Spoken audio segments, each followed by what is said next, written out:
Buongiorno e ben ritrovati con una nuova edizione del TG Flash di New Sicilia.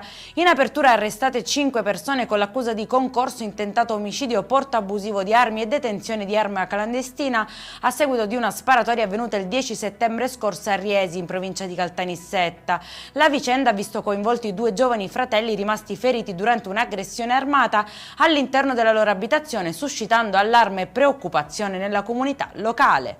Momenti di paura a una festa di paese a Castelvetrano, nel Trapanese, dove un uomo di 40 anni è stato ferito gravemente con i cocci di una bottiglia dopo un violento litigio. Soccorso dai sanitari, è stato operato d'urgenza, ma le sue condizioni restano gravi. I carabinieri indagano per tentato omicidio.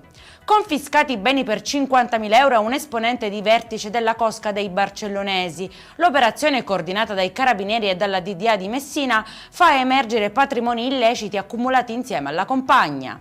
Maxi sequestro di cartine e filtrini fai da te illegali a Siracusa. La Guardia di Finanza ha intercettato circa 154.000 prodotti da fumo privi di autorizzazione venduti da 2 abusivi in un mercato rionale. I responsabili hanno tentato di nascondere parte della merce all'interno di alcuni scatoloni per poi scappare, ma sono stati bloccati dai militari.